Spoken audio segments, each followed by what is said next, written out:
very important role actually, and it's always in high demand. I know, like if you look at the whole spectrum of UX specialization, they are all in demand. But also, what I have come to know in the Kenyan market, there are not enough UX researchers. I know there are not enough UX designers, but we have very few UX researchers. So you'll find a very big team of UX designers with 1 or 2 researchers. So there's always be an opportunity in that. Content strategies. So we're looking at people like the copywriters, looking at the strategy of the content as well as branding in terms of marketing. UX unicorn is a person who's able to do all this, and on top of that, they also do front-end development. Yeah. So how do you get into UX? UX is very easy. I myself am a self-taught UX designer. I got to join Safaricom in 2019 as just a UX designer, and was able to grow in the different categories to where I am. So UX is very easy to get into, and you can join UX from any field, and I mean it, any field. You get is someone who was a developer, someone who was in finance, that is a UX designer. You need empathy. That's the key thing. You need empathy. Be passionate about this craft, because for you to enjoy it, you have to learn it. Yeah, so that when you wake up every day in the morning, like you're not like, shit, I have to do it again. You see, like you look forward to every day waking up, solving different problems, interacting with different users, different stakeholders. Yeah. Also, you need that drive to learn and innovate, because remember, you're in the business of creating solutions. Yeah. One thing you have to note, it's not a must for you to know how to code. Personally, yes, I did. I used to code, but the last time I opened an IDE, I think it's 2018 or 2017, thereabout. It's a must you push pixels. Yes, it's a must that you be a visual designer. It's a copywriter. Copywriter never pushes any pixels, any mockups, icon, anything. Yeah, not even illustration. And it's possible to be a unicorn, a UX unicorn. So all these things are possible. So how then do you get started? So one advice is to start with UX foundation, understanding UX, the theory part of UX. Yeah. Don't rush to designing, because then what will be guiding your designs? UX has to guide your design when you're doing the mockups.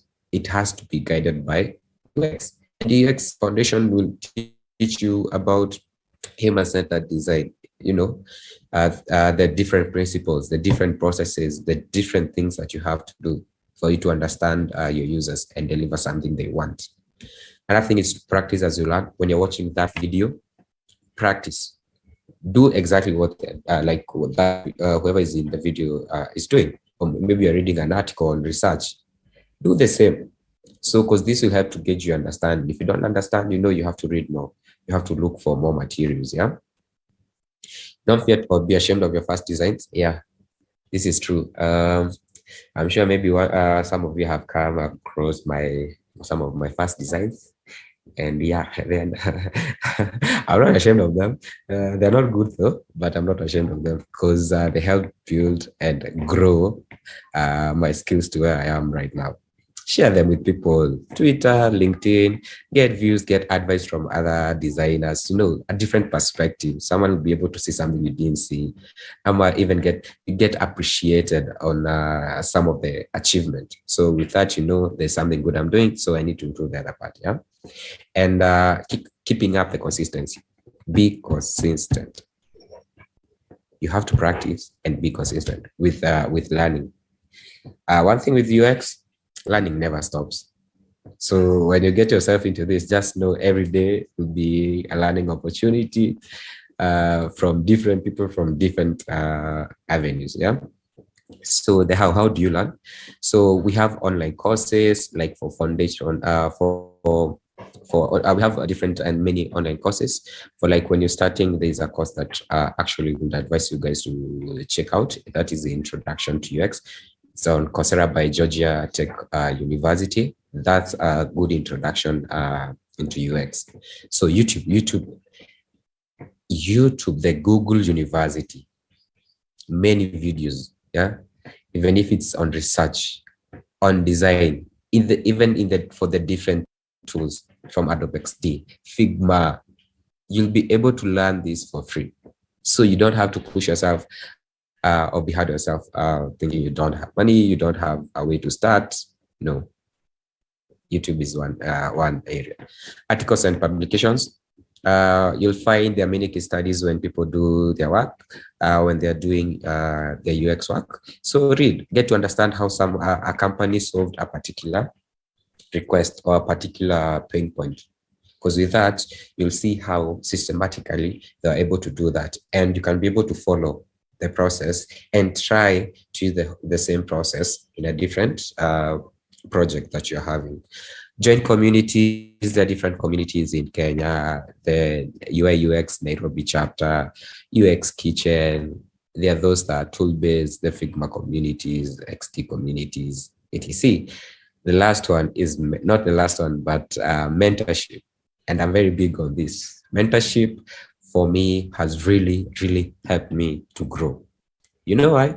You get to understand things from the perspective of the industry. So what do I mean by this? If I want to understand a particular topic or how to do a particular thing, I'll just go directly to my mentor, and he won't be giving theories out of anything. This is out of experience, and they're able to handhold you. I've seen this work, and I'm glad that I've been able as well to mentor some people and seen the growth, as well as being mentored on a daily basis. Yeah. So how to get to the job market? So first of all is like internship. Yeah. Safaricom, we just started UX internship. We just took the first cohort. And this is a good opportunity to learn as well as to interact and to win. I'm very proud to say that a team of UX interns won the first FinTech hackathon that we just completed. And they have a 5 days fully paid trip to Dubai. So that's one way you can be able to join the job market, being a volunteer, looking at how you can volunteer to gain experience, as well as to get exposed and be recognized. If you're still working, you can be able to switch jobs. So I'll give an example in the company at Safaricom. So we'll find someone who's a developer. They get to learn UX to a level where they request a switch. Yeah. So there are different ways you can be able to get into UX. If your biggest worry is about having a portfolio, look at case studies. You don't have to look at case studies where you can be able to show value and your skills to recruiters. Yeah. Yeah. We'll talk more on that afterwards. But I will want to invite my friend Godfrey to take us through the UX process, as well as be able to see some of the end products of the UX process. Godfrey, karibu. Thanks so much, Alex, for that. Quite candid, where you've just broken down UX, UI, what it entails, and what the two disciplines can be combined to come up with a product that is usable, reliable, and functional. Thanks so much for that. So for me, what I'll be taking you through is understanding the user behavior, first of all, where we look at why it is important to understand the user behavior, and then deep dive into the design process, and then get to experience and see how some of these journeys are done. That is creating wireframes, doing a bit of prototype, creating some design components in the design system, or just defining the color library, or not the color library, or the style guidelines in your design. All right. So first of all, I'll talk about understanding the behavior of a user. because this is one of the disciplines that is very important before you dive into the role of UX or you come up with a product. Basically, it talks about understanding the behavior and how they will interact with the product.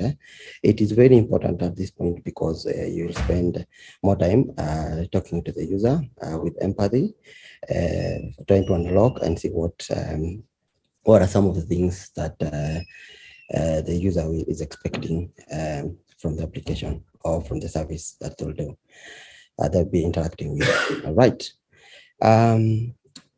So let's look at how the other design principles or how UI and UX can be combined to come up with a product. And this one we are going to do it in that or just cover design process, which basically defines the problem, describe the process that you will go through to solving a problem, right?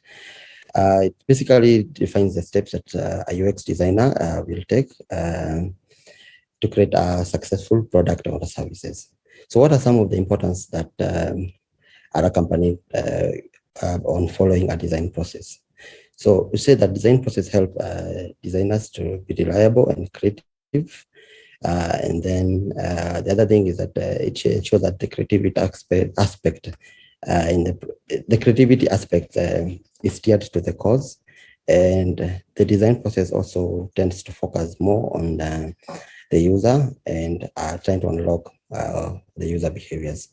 Remember, at this stage, empathy is also key in problem solving or coming up with a solution. All right.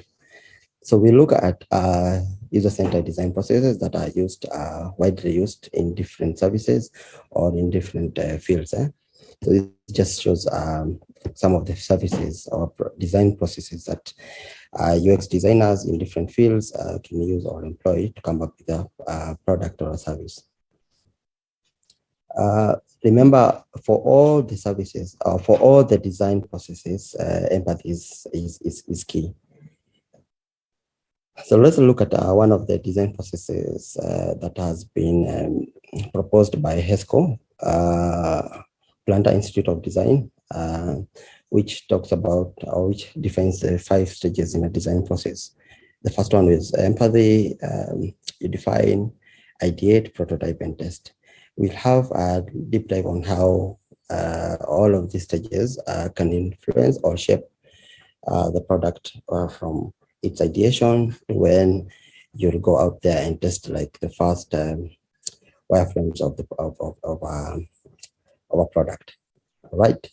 So let's take for a case scenario where you have a stakeholder who has presented you with a problem and he wants you to come up with a solution. So stakeholder will come to you and tell you, I want to design a cryptocurrency app, and he will define who the users are. The stakeholder will define also they will define the users, who the users are, and then they will define the end goal of what maybe the application will want to do. So for example, here we have a stakeholder who says, I want a user to have a simple login process and an easy system that he can use, can view his wallet, and one that has best securities, where he can also buy and trade. He will define the goal. He will define what he wants, that this case being the goal. So he will define and say that he wants a wallet or a cryptocurrency, which will allow users to send, receive, exchange, and trade cryptocurrencies. So what will the UX designer do at this point? So the first thing they will do is empathize with the user. So basically, interviewing users, either face-to-face or sending out digital surveys to the targeted users, where they will try and see what are some of the things that they will expect within the application. The next thing, you will create user personas from the study that you have, the results from either the face-to-face interview or from the digital service that will be answered. After that, we'll come and validate the problem that was shared with us by the stakeholder and see if we're still going to use it to go with the problem statement, or from what the users are saying, we'll need to shift the problem statement. The next step, we'll go to Ideate, where we'll have a brainstorming session, vote for the best idea and settle for the best idea. From there, we'll have to create information architecture, do some sketches, design the Fidelity wireframes, test the wireframes or present this to stakeholders, create high fidelity prototype that can be used to test this. Then we come to this stage where we'll do usability test, or if it is something that it's something that is going to the market, we can either do something called a concept study. So all of this defines how our work stages will be broken down. And this is normally how a UX designer will go and define or break down his work stages. And this will define all the levels or stages that he will go through to come up with a product. All right. So what will, let's also look at how the stages will be broken down. So the stakeholder will tell you, will present you the problem, they will define the problem, they will talk to you, they'll tell you who the users are, the expected goals. Then this will be shared to the UX designer. As a UX designer, what will you do next? Just an overview of what I've presented over here. This is just an overview where the user will empathize with the user, define the problem, or validate the problem statement, do ideation, design prototype, and then go back and test. So right now we say we have a case scenario that we have been presented with a task and we've been told to come up with a simple login application that a user can be able to see the wallet, can be able to trade and exchange cryptocurrency. So we'll now look at the deep dive of the stages. The first one being empathy. So this is basically gaining understanding of what the problem is and what we are trying to solve. Some of the techniques that we've used here is talking to the stakeholders, having a deep dive and understanding why that is important. Competitive benchmark, this is just gaining some best practices from other applications that are doing the same. And what does it mean to the user at this stage? At this stage, we'll be doing user interviews where we will talk to the users, send out surveys, come up with user journeys and empathy maps. All right, so let's assume we have done this stage and we have sent out surveys online and we have gotten responses from our users. The next thing that we'll do here is we'll go to define stage. So during this stage, we're just trying to synthesize the findings that we have gathered from the empathy step, and we will come up with, or we define the user points, the user pain points, and create the personas, ask ourselves 5 whys and 1 H, which is how are we going to do this, when are we going to achieve this, why is this important, and how are we going to achieve this, and where. Is it a mobile application? Do you think a mobile application is okay? Do you think a web app is okay? All right. So from all that we've gathered, we now come and create a user persona. And this shows an example of a user persona. So how do you do this? The first thing you'll do is click on a card, place it somewhere. You can either try and zoom it at whatever size you want. And then if, for example, let's say the survey that we sent, we got a response, or we were sent the participant sent us an image. We'll use the image to create the persona. So, and maybe cases where we did not get an image, how can you represent the persona without having the image? So create a card, go to plugins, I will use a Splash plugin. Just a minute as it launches, and then from here I can either look for an image. For example, I will say I want to have a lady. With my card selected, I will click on one of the ladies, just browse and click on one of the ladies, and this image will be placed on the card. So this is how you'll create a persona.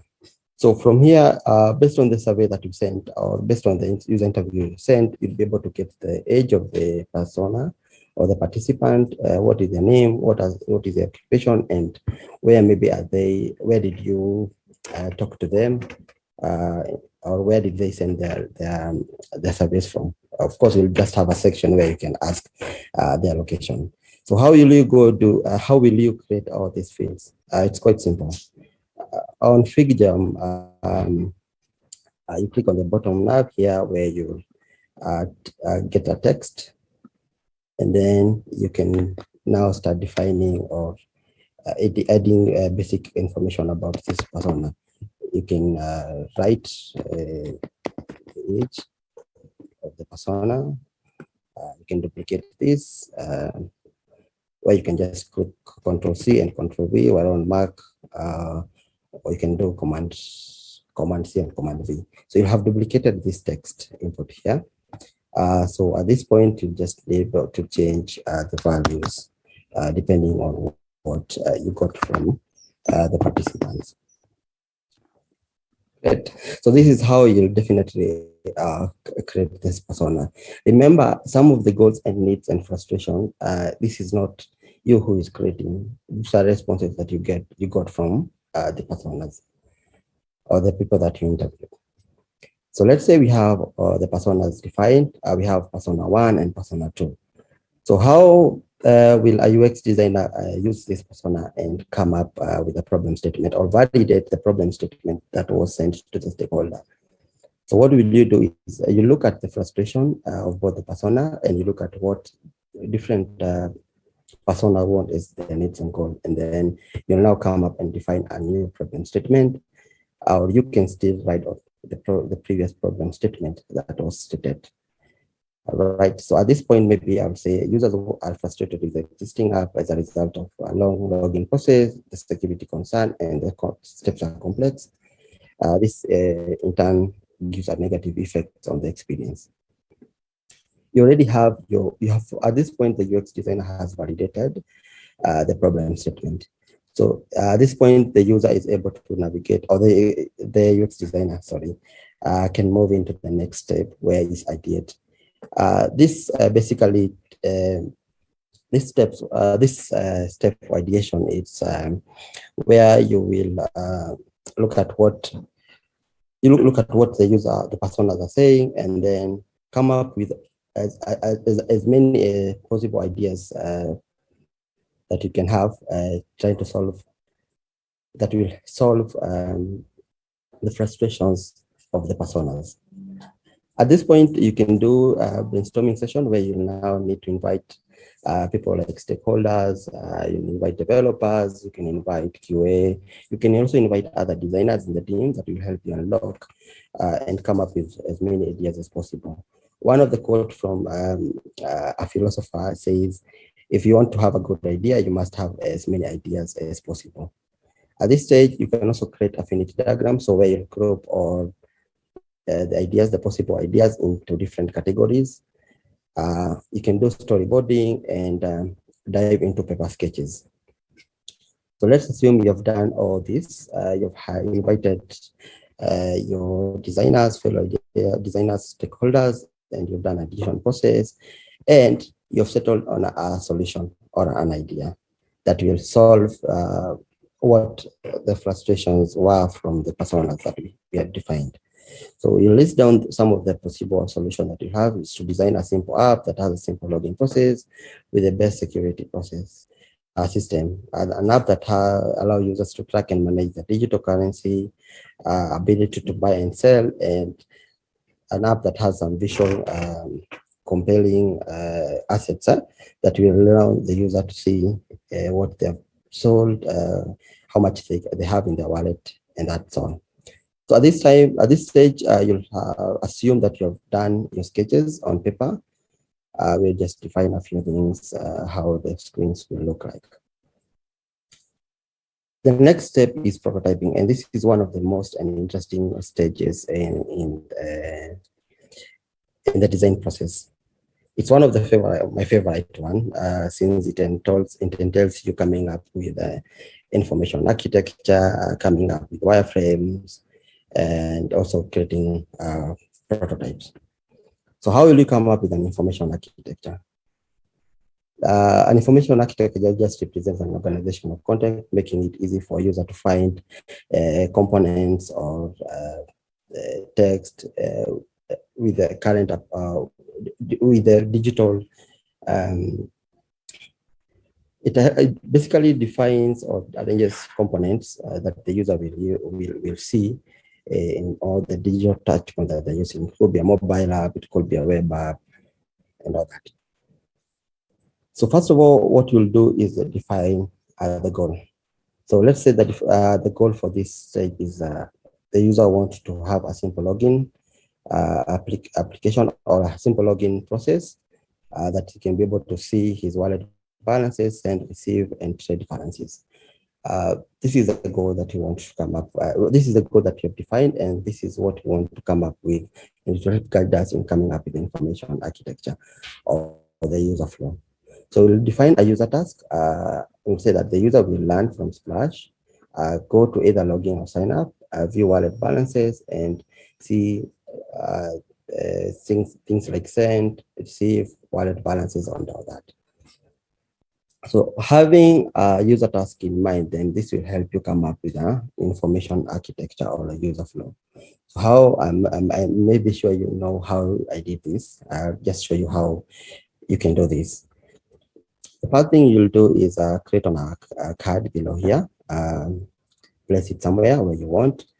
You can minimize it and add any text inside. This time I'll say maybe start. Let's say start. So I'll click on this, and then you'll see a button, a plus button that is hovering. So I'll create this, and it will automatically create another card on the side. So at this point, I can say what the user will navigate to after the start. So it's either into sign in, all right, or the user will sign up. Sign. This is how you'll come up with the information architecture or the user flow. You can be able to drag this, and you see that this card moves with this line or the anchor point. So with this anchor point, you can be able to move it and drag it in however case you want to do.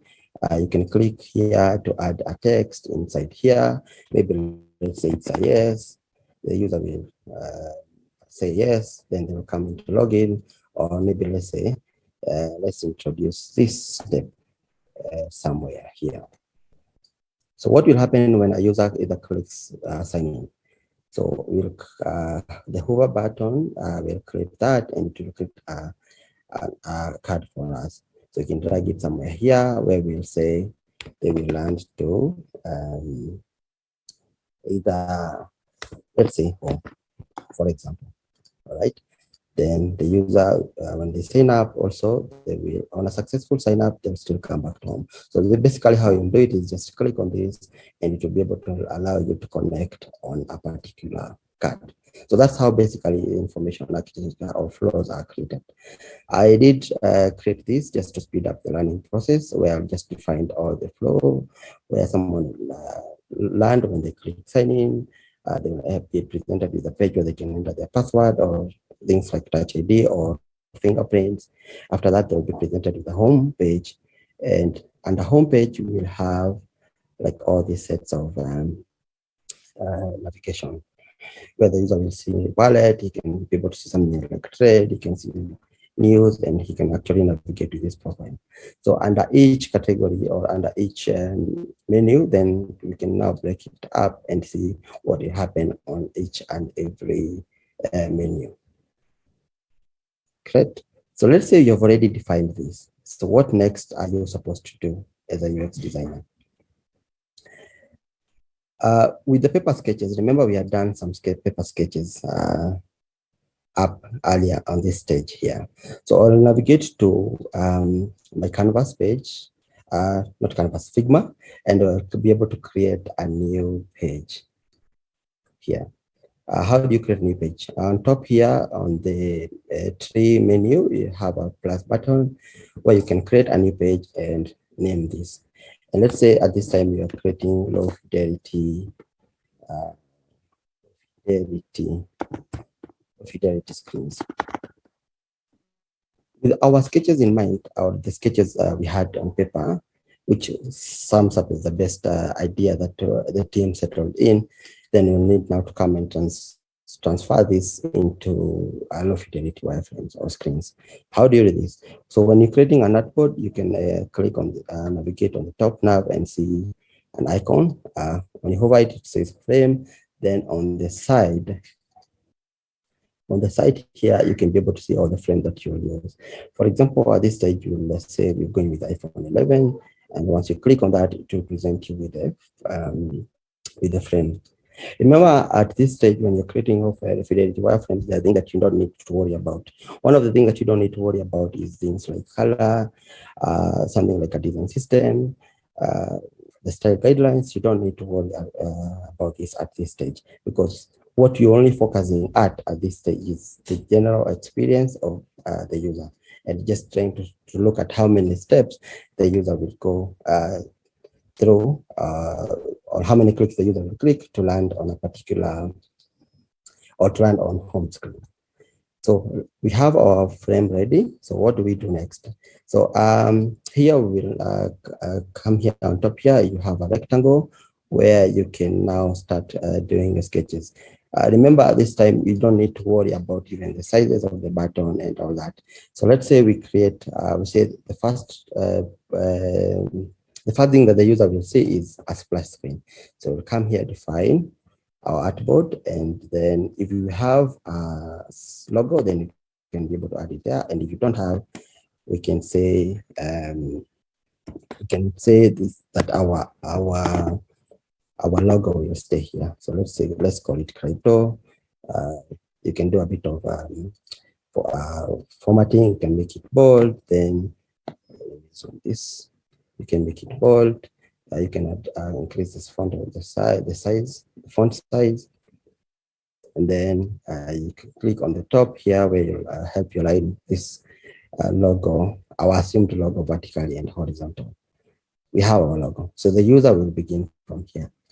The next step is we'll duplicate this artboard. How you do it? You can Control D on your Windows, or Command D on Mac, where you'll have a duplicate screen or frame. So we'll delete that and say that when the user clicks on crypto, the next thing they'll do is login or sign up. So just create a button there, create a text and say login.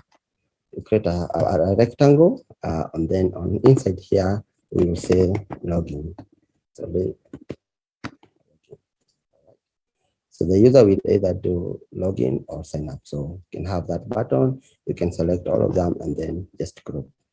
You can duplicate this by also clicking Ctrl+C or Ctrl+V, but there are just various shortcuts that you can use on Figma to get this duplicated ASAP.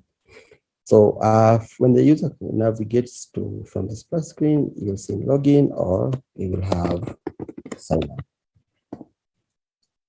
So after sign up, when someone clicks login, what are they going to be presented with? You can duplicate this artboard again, and you'll have this. You can delete all of these and then say on login, what are some of the details that you'll ask the user? I will navigate on top here, where we'll select a rectangle, just drag it anyhow. I will remove the field, and I will add a stroke to it and say, this is our input field. Inside this input field, will have, let's say, email address. So you say on login, the user is required to enter the email address. And for example, let's say it's a first time login, and you say password. Then we will have a button here, just click on duplicating and say login. At this time, just don't focus on how the layout will look, just focus on the experience, and just focus on the experience, that is the number of clicks that the user will click to achieve a particular goal that you had set. duplicate this screen and say on sign up, the user will be presented with email address. Let's say we'll need to enter one number. And then let's move the button below. Let's say we require him to enter something like, let's say password. We will create a password. So we'll present I can duplicate this field.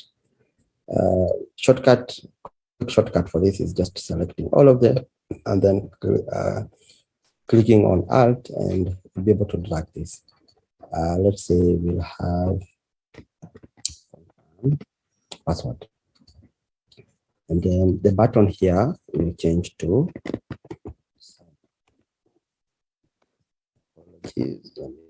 on this. Then you can just decide to have that.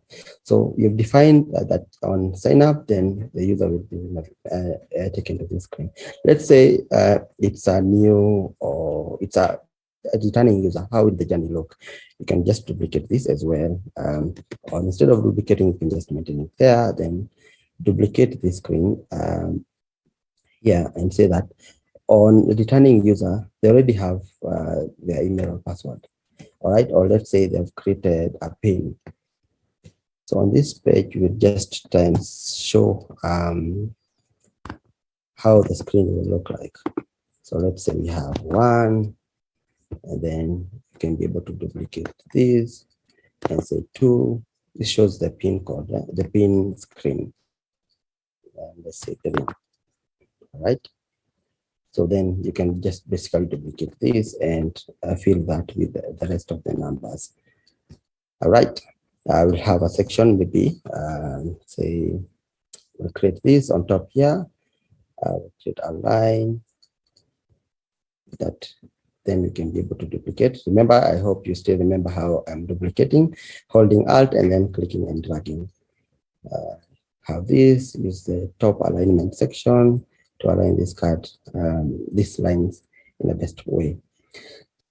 So let's say we have done all this. We've defined on the sign up, this is what will be presented to the user. And then after sign up, we'll have a screen where the user will need to do something like phone verification. We will send in the OTP. Then we remove all these fields and then have a button copy that will say, let's say, verify. Right. So we'll present that. Then after successful verify, we'll either present them a dialog or present them to a home screen. So how will you design the home screen? Remember, we are not focusing on the aesthetic at this point. We're just trying to focus on how the structure of our app will look like and the number of flows. That is the experience. We can say on the home screen, we'll have like a card that shows the balances. On top here, we'll have, okay, let's start with the card that shows salutation on top here. Then we'll have a balances up here. And then we will have something like quick actions right there. Then below we can be able to show them something like what is trend, things like the market, what things like Bitcoin and Ethereum, their current value. So you can be able to duplicate this and show, let's say, 3 of them. And then let's come and define our bottom navigation. Say our bottom navigation will be here. And how many icons are we going to say we have? We can say 4 of them. So you can duplicate this card, and say we have a 4 navigation. At this time, we can also name the bottom navigation. Let's say we'll have home. This is just an example. We'll have home seated there. We'll have something like trade seated there. And then we'll have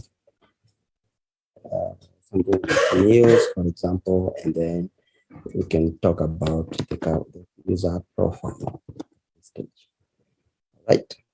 So we can do a bit of aesthetic, not really quite, but a few of alignment just to make sure that this text maybe sits inside this card. So you've defined an example of a low fidelity wireframe. So at this stage, you can either maybe try and add in some more text on this one, just to show what will go under this, and say we have something like market, and then we'll define this. So at this stage, you can be able to say you have wallet.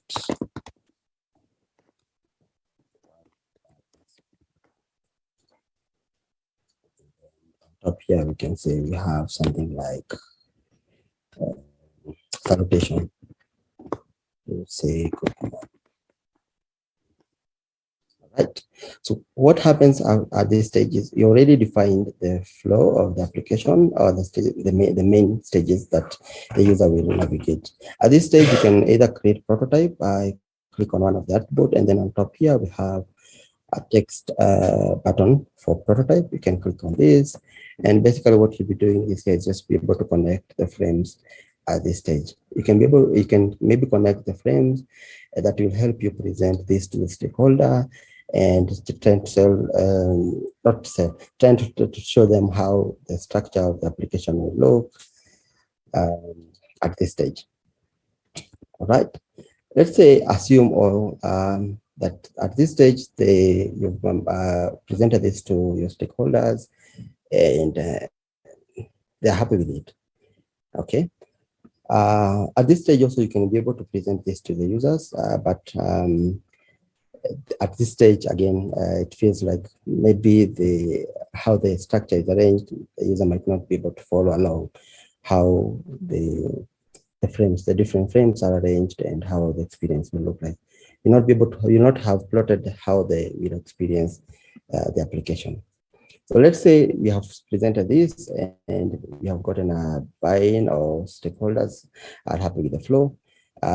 We've presented this to maybe to a few users or designers, and then we've agreed on the number flow. So the next thing you'll do is come and create mid-level fidelity. So again, you can just click here to duplicate this, name your layer to mid-level, or however you want to name it, and then you have a fresh new artboard that you can use to design this. So what happens here is at this stage, you will need now to look at things like design system. You'll need to define your color palette. You can be able to define the typography and just define some other components. For the sake of this, I created this, but I'll just show you how I did this, just to speed up the learning process. So how did I do this? Let's look at first one of, okay, this is quite simple. This is the login screen. Let's look at this. How did I do this? But before we do this, before I show you how I did this, let's try and see, let's say, assume this project we don't have a design system for this. What are some of the things that you can do to come up with your own standard or set of standard that you can use, or that you can use to come up with a mid-level prototype or screens. So you'll navigate to something like a design kit, or create a page for design kit, or just here you can create an artboard. Click here, create an artboard, and then define something like the typography. So how do you design the typography? You'll navigate to material design on Google. Let's say material.io, which will act as a guide on how we'll define our typography. So you'll navigate to design, and then the bottom, the sidebar will have typography, and then click on the type system.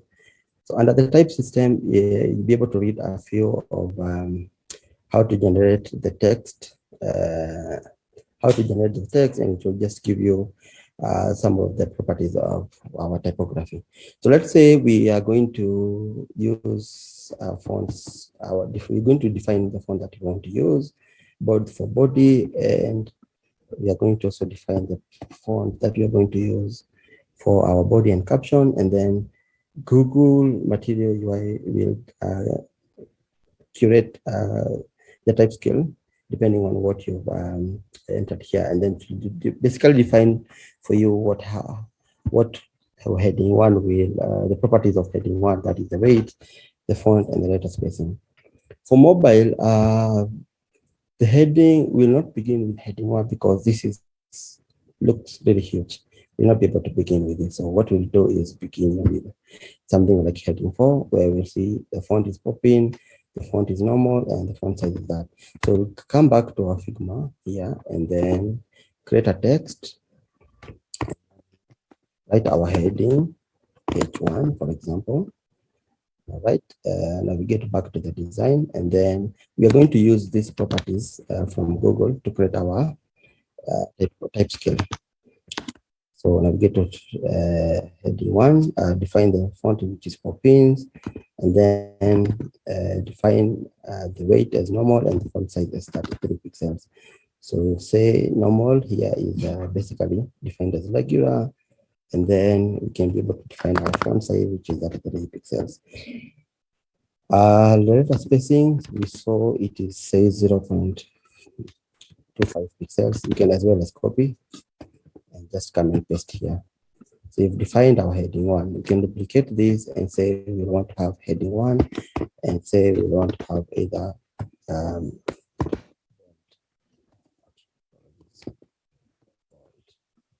so again, you'll come here and define the properties. Just looking at Google typefaces, what they have provided to you.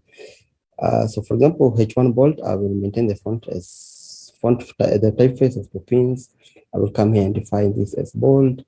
I will leave the font spacing and the size as that. So you've defined our heading 1. So you can as well duplicate this and define the other properties. That is, for example, heading 2 and this. So how do you add this to your library? So you click on this, and then on top here we have a text, a label, and there's a button here which says style. You can click on that and then click on the plus icon, which tells you to add a style. So I'll call this heading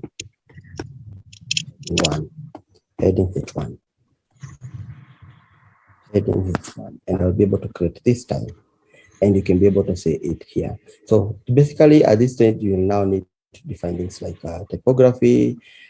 You can come up, you can come here and define your colors. Again, you can just click on the artboard here, click on your artboard. Just click and drag. You'll have your artboard. Then you can define something like colors. Go to the rectangle panel.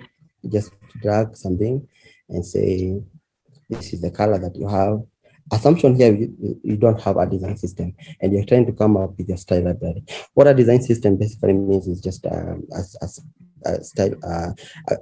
library that contains components defined, such as button, the typography, and all that. So you can come here, define your color. Let's say we're going to make it this one a little light. You can click on that, and then under fill, click, and it will show a drop down where you can create a style and call this color light or color dark. And create a style. It will already be added on your library, and then you can be able to use this to do or come up with your mid-level screens. Let me navigate back and show you how I did this.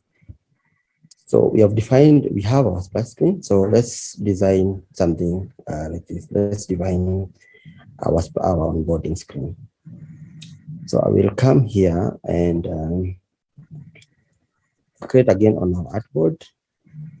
Click on one of the frames, that is iPhone 12, and it will be presented here. Okay, the first thing I need is to create a text here. So you can just basically come in and open the text type, which is on top here. Then I can write something like skip. I have already defined my properties, that is the font type or the font phase.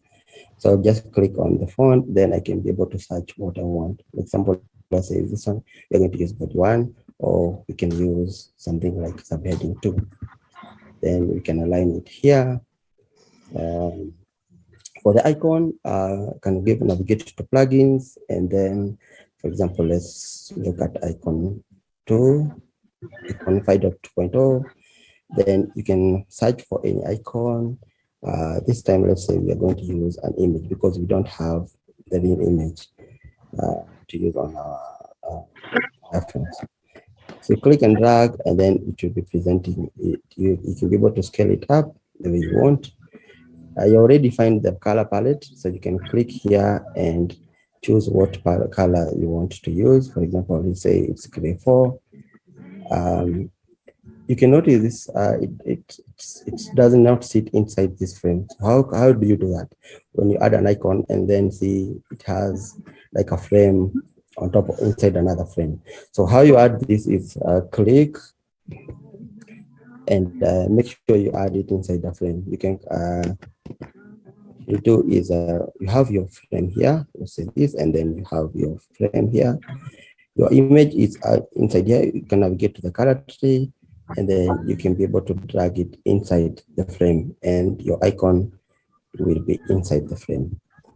So again here, basically define the text.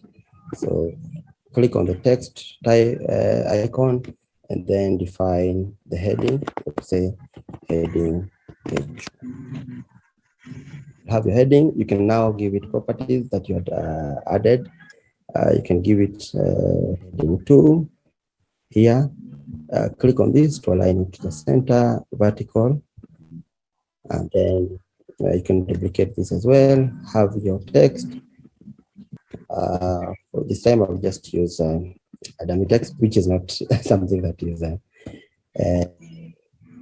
required. It's not recommended to use dummy text here, but this stage you'll be able to maybe work with copywriters that they can help you define or show you or define the text on the onboarding screen.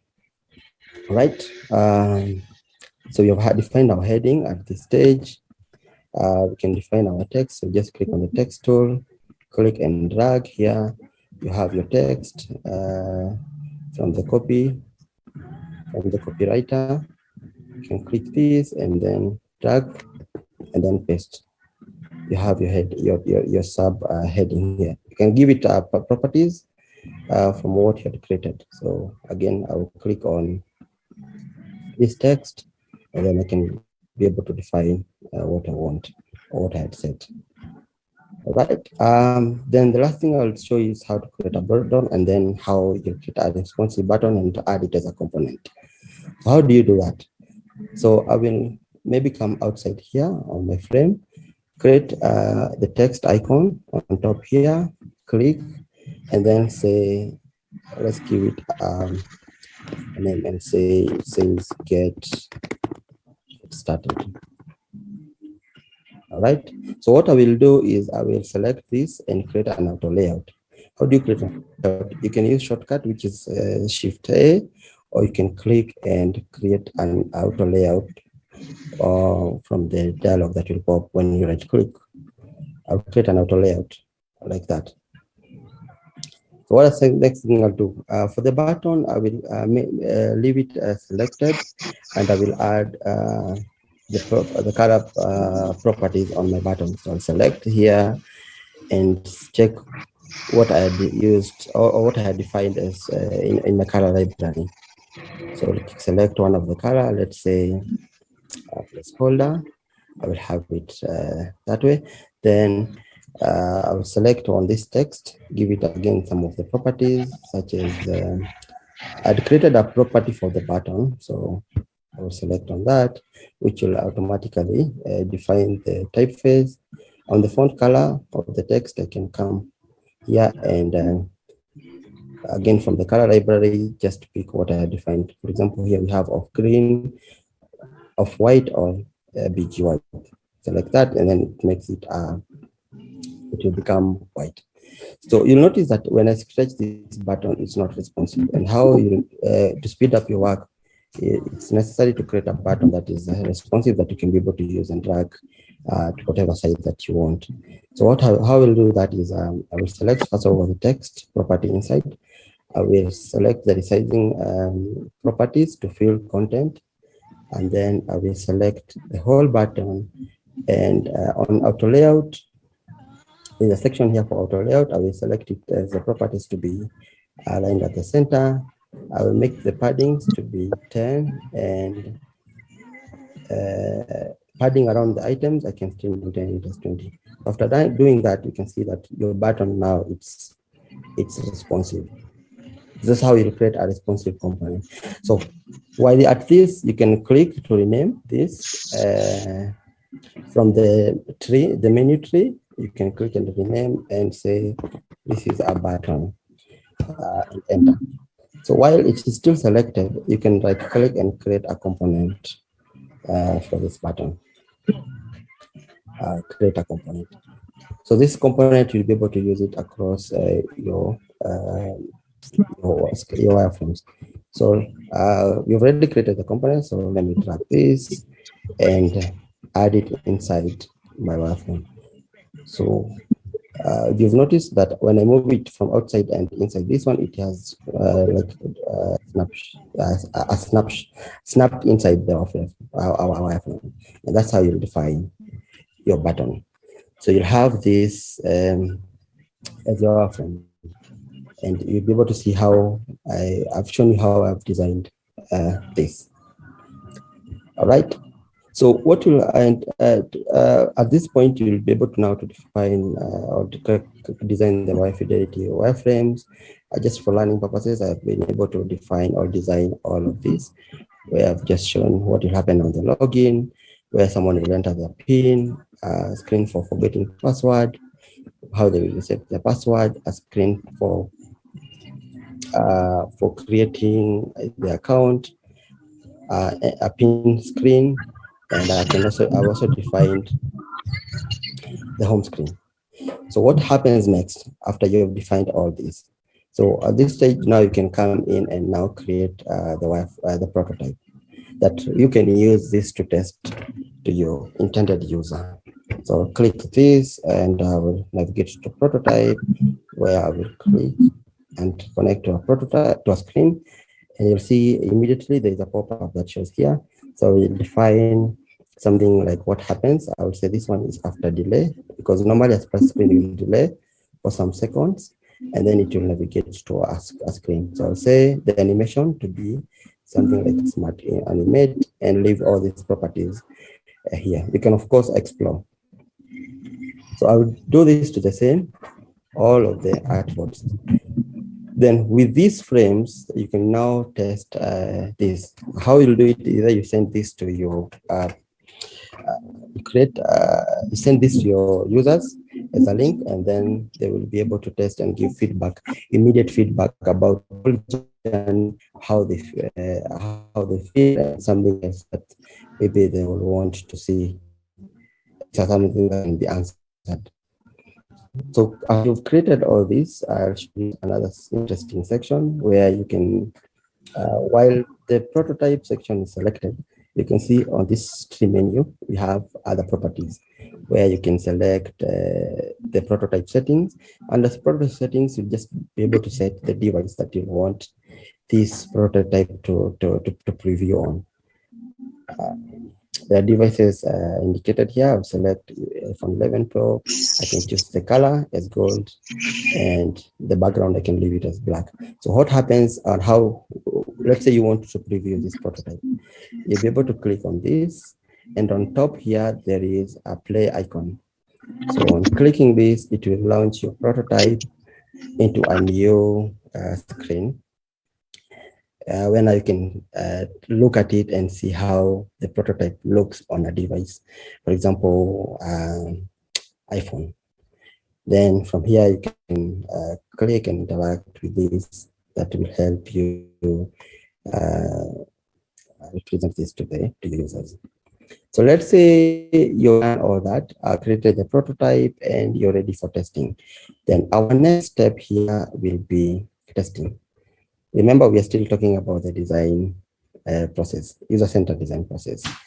And at this stage now, it's also one of the interesting steps because you'll be able to look at what the users are saying, and then you can be able to refine your prototype to see if it fits what the users want. Some of these things that you look at this stage is what they like, how was the experience, did they have struggle with any of the journeys, and how do they have any struggles completing a particular task that you had defined on top previously. What are some of the things that are you can do under testing phase? So under testing phase, you basically write a test plan where you write a test plan. So this defines the objective, the goal, the script, and then you have a session where you conduct the usability test of the prototype. After that is done, you reorganize and analyze the document that you've created, and go back and internalize or optimize the UI, or not the UI, the prototype. This is basically go back and look at what are some of the that could be introduced, or what are some of the journeys that can be removed. All right. So after this testing phase, and you've done all the iterations on the design, then at this stage now you can move to something like now you can define the high fidelity. So at this point is where now you can maybe involve a UI designer, where we'll transition or transfer the wireframes into high fidelity, where we'll add a bit of color. Text can still be modified depending on what you found. Define the buttons, the size of the color of the button, and just try to give the prototype some life. Okay, at this stage, once you've done this, or once your designer has done this, then it's also necessary to go back and test this fidelity. Just now at this point, you may be testing something like color physiology. What do you think about the color? Does it resonate well with the project that you're doing, or things like contrast testing, eye tracking, and all that? I'll finish at this stage where we can see some of the misconception about design process. Most people think it's a one step where after you've done all the stages that is in further is define, ideate, prototype, and test, that your work is done. That is not normally the case. A design process is it's a 5-stage steps that it's not sequential. That means after you've gathered information from one, you can go to the next one, or from here you can navigate back to the previous stage. But at times when you feel like you have gathered enough information, that maybe from define, then you can move to the next stage. Or maybe if you're stuck at the idea phase, it is actually necessary to move back either to define stage or a previous step, or you can start it all over again. Remember, at this stage, or the purpose of our design process is to empathize with the user, try to unlock pain points of the user, and create a service or a solution that is usable, reliable, and functional. All right. I will end at this stage and take it back to our MC. Thank you. Thank you. Thank you so much, Godfrey and Alex, for that engaging session. I'll just get in. Define. So I have categorized it. We have the grayscale colors, and I have the other colors that I will use. Already here I've defined my primary colors, the secondary color, what will be on the error state, the success state, and the background color. The white background color. Okay, so on high fidelity, it is important to keep the colors simple, but also they should be confined under the color scheme that you have defined, so that you don't just go out there or just create or use colors without knowing what it means or how they're going to correlate with other colors. So keeping it short, keeping it clean, just use the colors that you've defined. Okay, I see we have two more questions. So yes, these are